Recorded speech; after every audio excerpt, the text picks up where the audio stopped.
Okay, welcome back. We're talking about the Lord of the Rings TV series by Amazon and sort of going through some of the stuff that we know and some of the rumors that have been leaked. Because there's not a ton of information out there with regards to this project. For a project that was revealed like back in 2017 or something like that. Like it's been a while that they've been talking about this.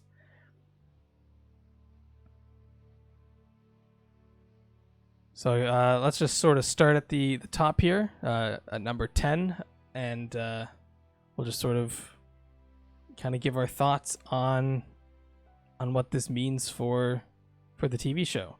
So the show's budget is the largest in television history, and not surprised because it is Amazon, but I am a little bit surprised that they would need it to be this big. After all, Peter Jackson didn't need the largest budget in movie history to create his trilogy. It's 281 million was the budget for the Lord of the Rings trilogy with Peter Jackson.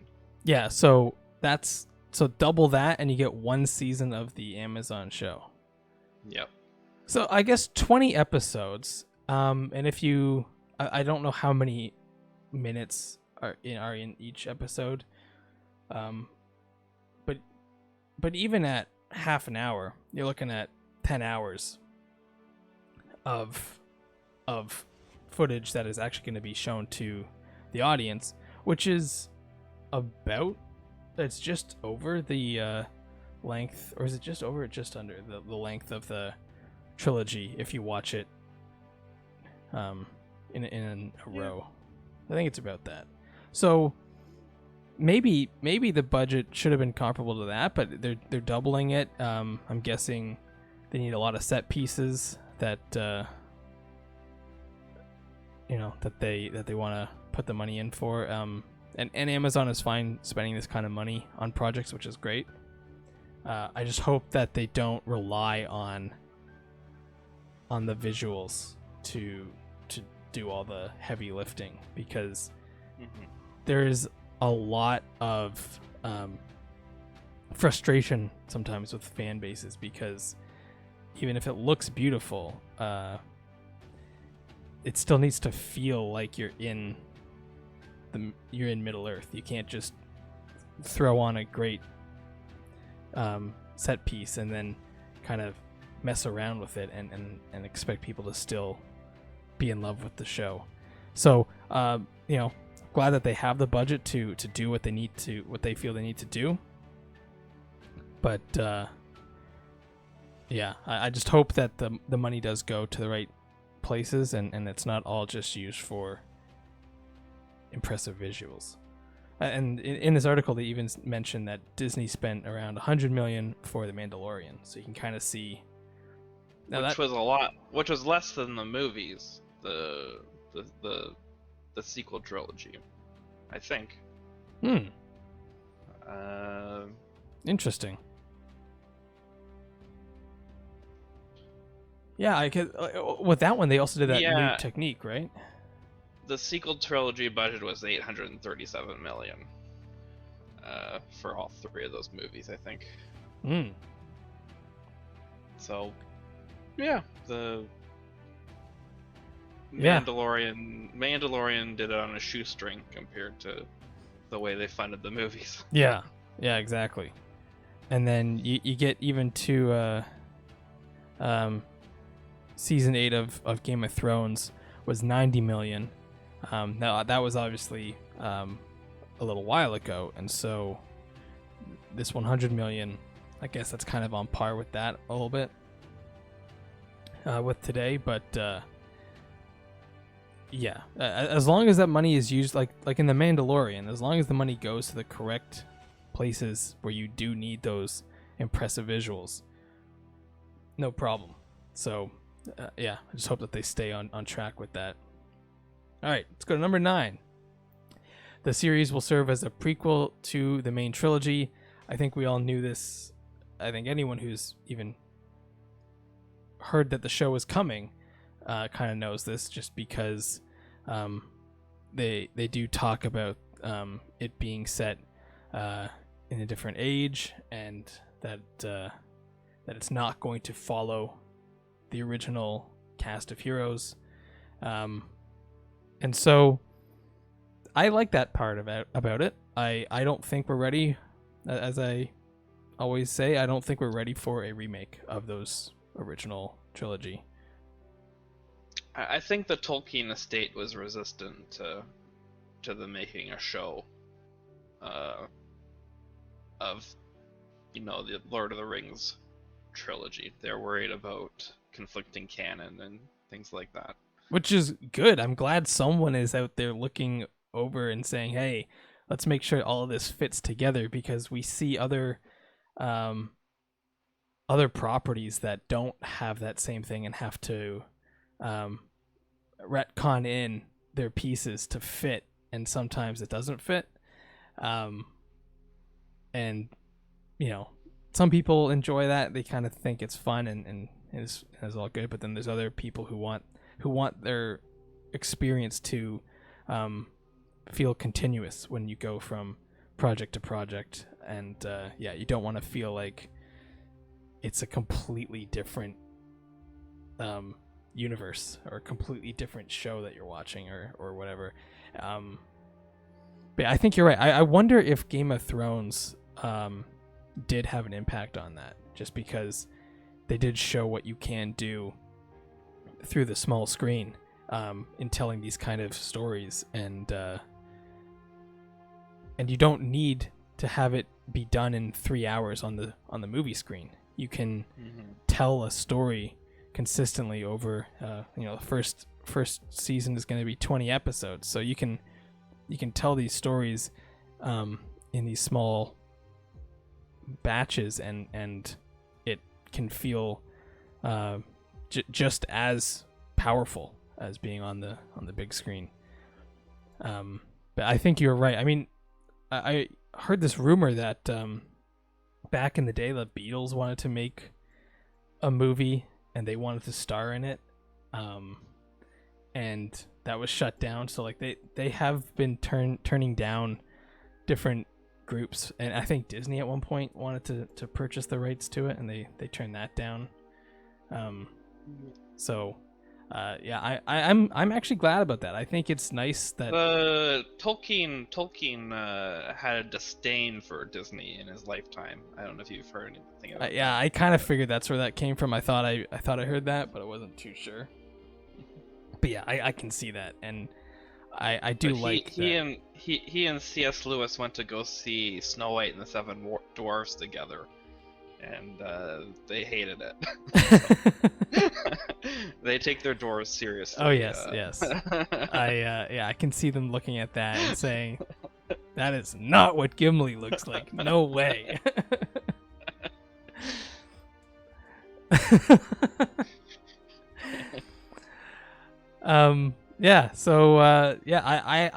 I actually like that they're being protective of it, because I don't want just all sorts of crazy stuff out there. All right, so the next one, number 8, filming in New Zealand. Well, good. The true Middle Earth. That's good. I'm glad. I wonder if it's because they've already got like a Hobbiton set up there, or if they just want the similar visuals so that when you go from movie to show, that it doesn't feel so jarring.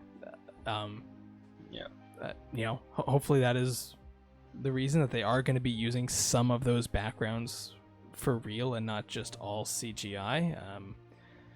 But Mandalorian showed you that you could do CGI backgrounds.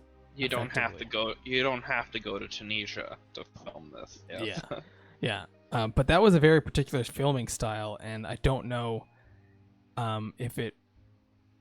I'm not sure how it would work for certain types of scenes, I guess. But then again, they did have some larger battle set pieces there in The Mandalorian, so maybe it could work. But I do think that being able to see a similarity between the background of the show and the movies will go a long way to bringing that enjoyment that fans of the original trilogy who have been, in this fan base from day one, they're gonna really enjoy being able to see that. So I think that's a step in the right direction to appease those kind of fans.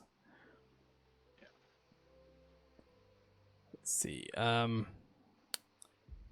Number 7. Season 1 is most likely going to consist of 20 episodes. I think we touched on this. I think, that's a lot. I wasn't expecting that. So I do wonder if they're going to be shorter in runtime. Do we know if they're going to release it all at once for us to binge, or will they kind of release it on a weekly basis? Or Amazon, I've found that it's kind of unpredictable. Maybe they've tightened that up a little bit, but the TV show The Boys, which is like a anti-superhero show, they do that one at a time. Okay. So if that's any indication, that's one of their more popular shows right now. If that's any indication, I would think it is one at a time, which some people like that, some people don't. Whatever way they do it, I'm gonna watch them all as soon as I can, because I don't want spoilers. I don't want to wait 20 episodes deep and then every time I go online to see, whatever's gonna happen, I want to be able to take it all in. But I do think it's gonna be one at a time. That keeps people from not just binging and then unsubscribing after. Yeah. Well, and also I think that when you do binge it, and I'm nothing against binging. I've binged my fair share of shows, but I do think you lose. It's a little bit more forgetful when you do it that way. You kind of don't take in all of the bits, and so when someone says, "Oh, remember this and that episode," you don't really. You kind of remember what that plot was, but you don't really.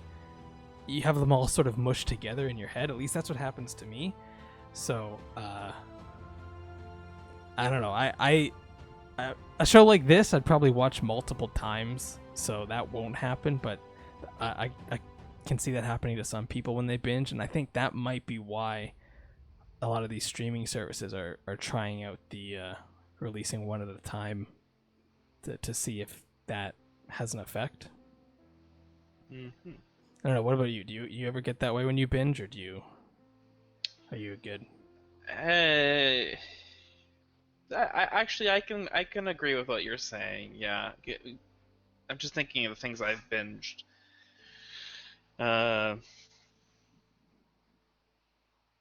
Yeah, you usually do forget it because I think I binged Game of Thrones, and then I ended up having to watch it again every time a new season came out. And I rewatched the whole series again, all for nothing in the end. Yeah. So interesting. So you didn't watch it as it came out, eh? On no, the night. I think the last couple seasons I did, but most of it, no, I would binge after every season. Interesting.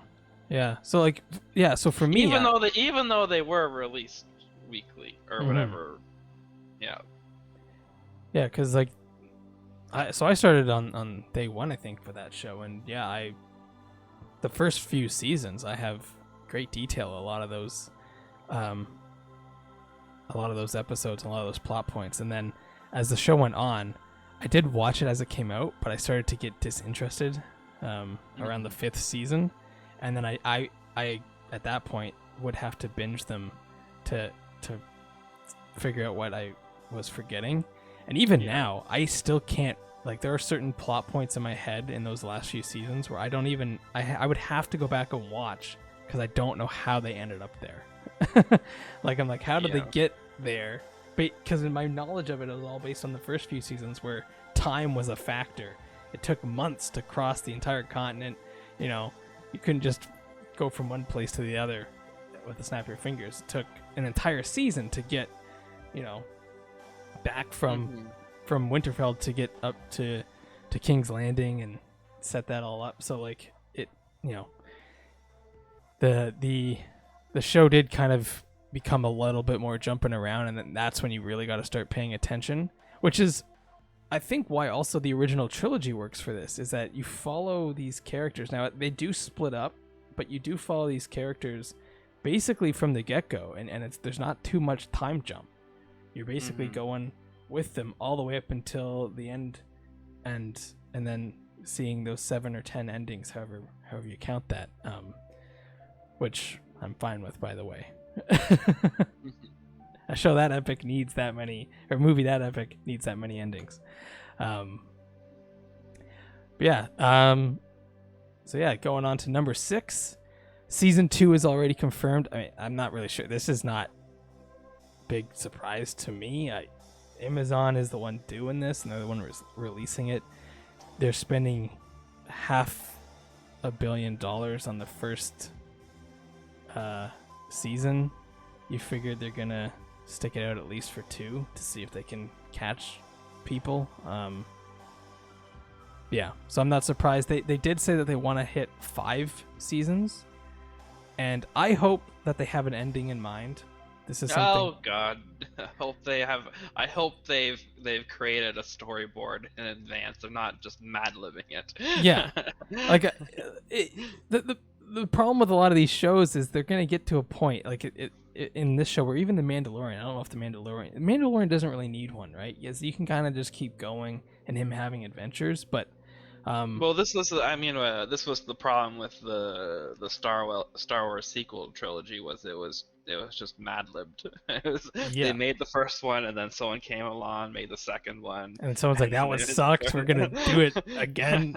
We're gonna undo everything. And but they spent $900 million, and they just kind of all right, you write this page, then I'll write this page, and then oh no, okay, let me fix what you. That's unbelievable. So that show, like, that's sort of what I was getting at, where it's like you don't want to just have set pieces and visuals, because I thought the visuals looked pretty good for the most part. I thought maybe that some of the battle scenes and the choreography was kind of weird, just the way they decided to do it, but it still looked visually appealing and stunning. But they just didn't make sense half the time, and like you said, they have people writing stuff that are counteracting other things that were already written, and so so they say 5 seasons. My worry for shows like this is they get to 5 seasons, they see the success it's having, and they decide, okay, let's keep it going, but they don't end it there. They say no. The nice thing about operating in this universe is they could end it there and then just start in a different. Right. Yeah. So that's true.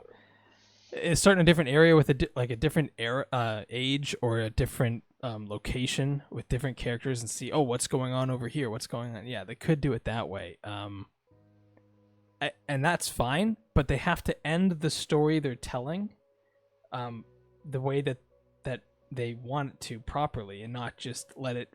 Because I've seen some shows where they were supposed to end after 4 or 5 seasons. They saw the money they were making, they kept it going for another 5 seasons, but they kept the main conflict. But the conflict was like, basically everyone was like, no, the conflict was finished. You just said, oh, that was just a dream, or oh, that he gets away, and then he spends the next 5 seasons basically chasing him again. And it kind of is sort of like the whole Anakin being the chosen one, right? Like, if he's the chosen one, and then you have more chosen ones, and like you got to end your conflict and start a new one, or at least if you're going to keep it going, you have to have those previous episodes and previous encounters mean something. They can't just be fluff for whenever you decide to end the show, because people will catch on to that, and they will say, no, this makes no sense. As people have with, like you said, Star Wars, season 5 through 8 of Game of Thrones. Like, people started to figure out, like, some of these plot points we're never getting a resolution. We're just forgetting characters. We're forgetting things that happened and trucking along to get to the final confrontation.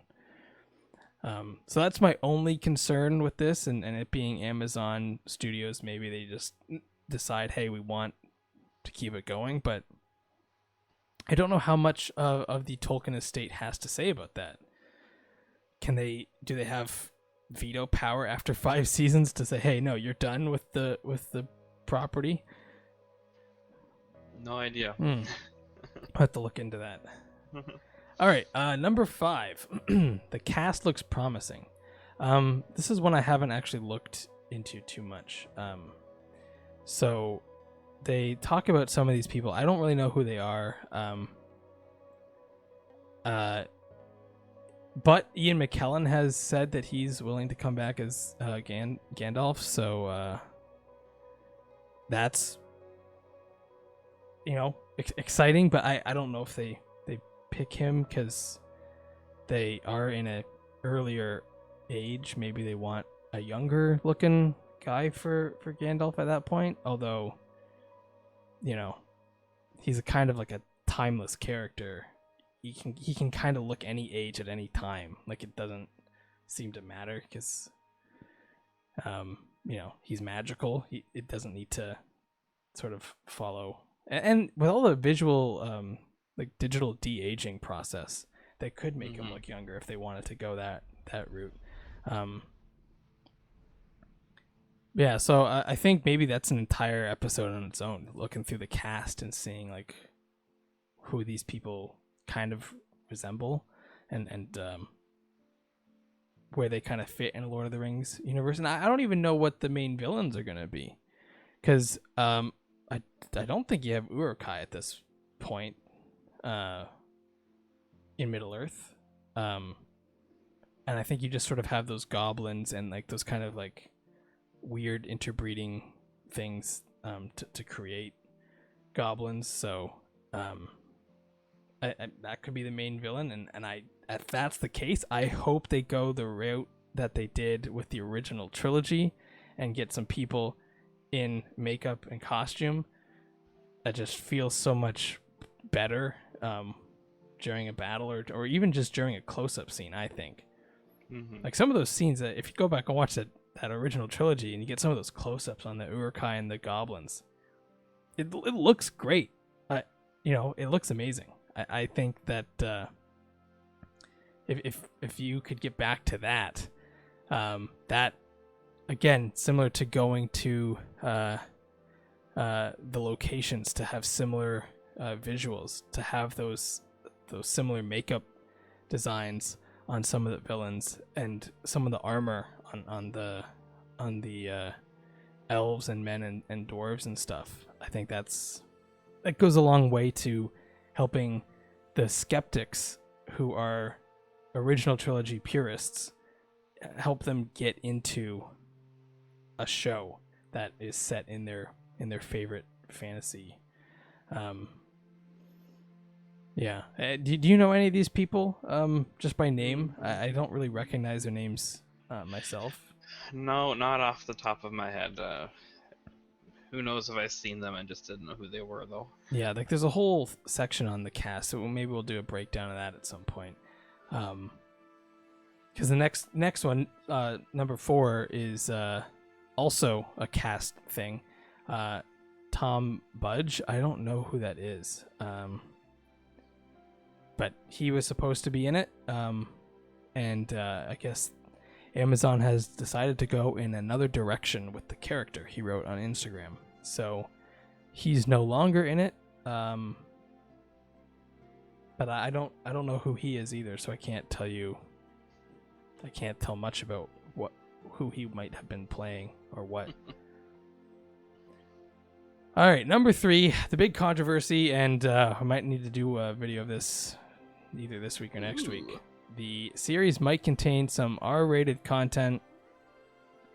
There is already, as in the article states, there's already a petition against this. I'm interested. Where do you stand on this? Well, I need to think about that. I'm fine with it. Here's my thing. If they just do it to be silly, like Game of Thrones had some scenes where it was just for the nudity, I don't like that. But if the scene makes sense for nudity to be there, and then everyone is just fully clothed, and it kind of just also kind of feels cheesy and very PG-13, where people are like, you know, they'll get up from bed and they'll just be like fully clothed, like, you know, wearing their clothes to bed or something weird. Like, if it makes sense for it, I'm all for it, but I don't want it to just become what Game of Thrones kind of did in some of their scenes, where it was literally just for that shock value. Yeah, it's not needed, but Yeah, you can have nudity without it being too sexual. that's right. Too. Yeah. See, the thing is, Game of Thrones. Yeah, you can say that about HBO, but they in a way they were being true to the books because it is kind of a smutty book. That's true. That's true. But Tolkien's not, so I don't know. We'll see. You're right. That is true. They were being kind of faithful to the books, but they did go out of their way at times just to do it. And one scene in particular is Peter Baelish is talking about his past with the Starks, and in that scene there is two women who are yes. Yeah. That is not needed. For Peter Baelish is cool enough. We don't need that with him. Ross was an invented character too, I believe. Yeah. Yeah. She wasn't in the books. No, she played so there was a couple other characters that I think she kind of filled the void for. But nudity was actually, like I said, a big part of the books, and also a big part of the trying to find that realism in terms of how people behave, especially with like the whole Cersei march kind of thing, like really trying to use the nudity as a weapon in that case, or as a punishment, and so true. It really fit that vibe of what was happening in King's Landing there at the time, or just in terms of like the difference between people who could afford to go to brothels and who couldn't, and just there was always that weird air hanging about it, where this Lord of the Rings doesn't need that. Yeah, it depends. I guess you could say the Game of Thrones try to depict that kind of reality, whereas Lord of the Rings is more idealized. Yeah, I guess we just didn't see that part of society in the way the original trilogy is portraying battles. It's portraying a story, and that's just not relevant. But if this series goes more into like everyday life in the towns, maybe that would be more relevant. I don't know. Yeah, I think,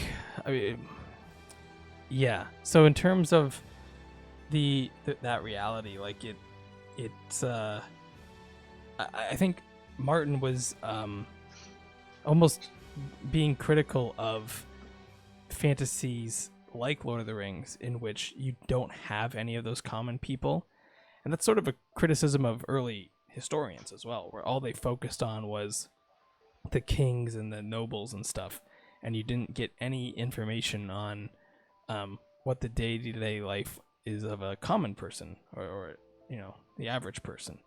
But in the Lord of the Rings, like, there's only a few places where I could see that kind of stuff even happening, just based on the fact that you think about the Shire and the elves and the dwarves, like they have other vices, like they have other wants, and they're not focused on that stuff. And then when you get to the people, like the humans, and you get to Gondor and Rohan, like,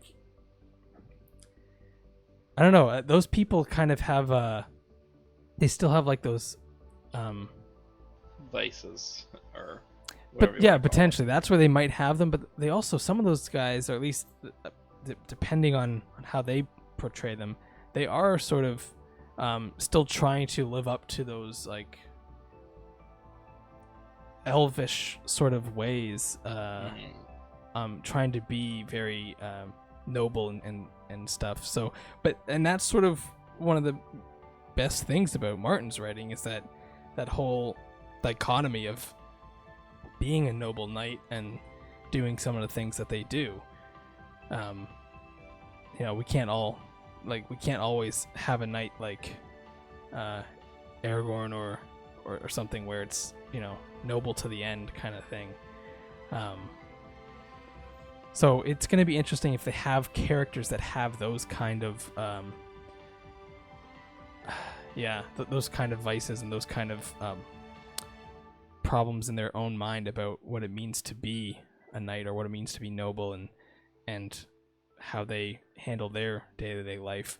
But when you're dealing with hobbits and elves and dwarves, I don't know if this is even going to be a thing. I don't think I'm going to sign the petition. I'm actually okay depending on how it's done, but I don't want it to become the main focus of the show, which is what Game of Thrones got away from, because it was getting worryingly close to that, where it was like, why do you watch the show? And it's like, is it for the actual political intrigue, or is it for the nudity? You get equal amounts. All right, number 2. Charlotte, I'm gonna butcher this name. Charlotte Brandstrom directed 2 episodes. So she has worked on The Witcher and Outlander.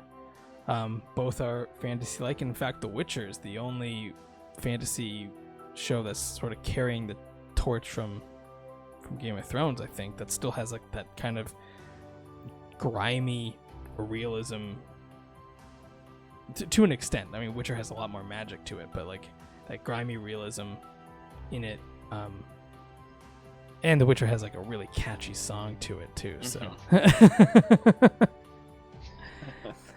but yeah, so she's worked on shows like that, which is good news. I don't know what else she's done, so I'm not sure how much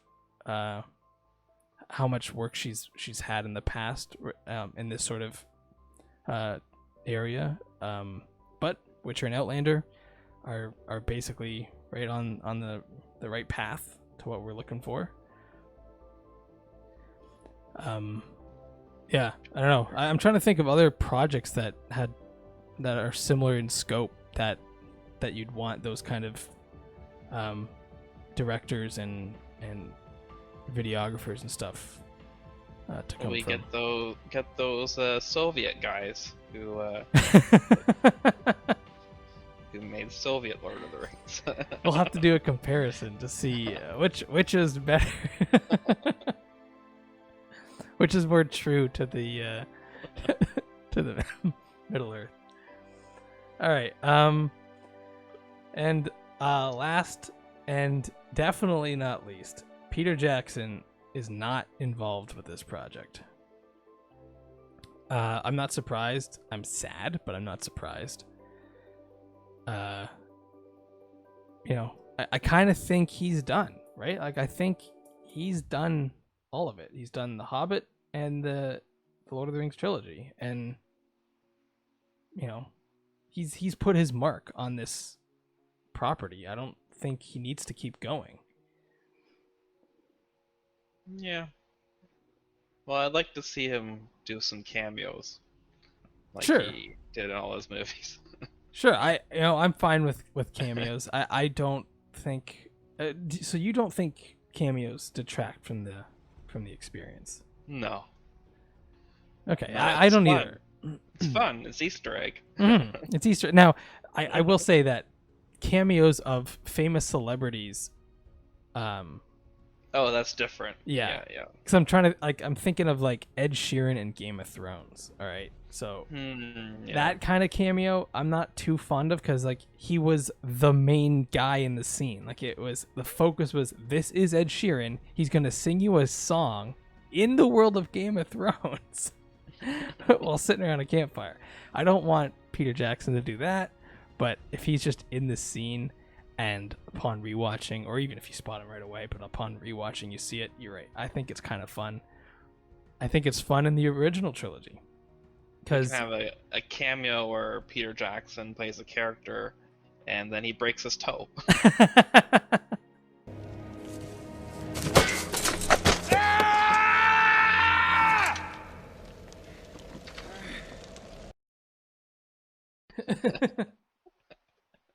That might be cool. Yeah, so that's everything that we know of so far for the upcoming Amazon Lord of the Rings TV series. Yeah, I'm excited. I can't wait to see what they do. I, along with some others, have been hesitant about new Lord of the Rings projects, mainly because I really enjoyed the original trilogy, and I was sort of lukewarm on the Hobbits trilogy, and you don't want to see your project go that way, right? You want everything to be great, but you can't. It's going to be tough to live up to the original trilogy, and maybe we compare it too much to that. But I'm gonna try to give this thing a fair shake, because if it's good, that's all you want out of this, out of something like this. Exactly. Yeah. So I guess until next time. Yep.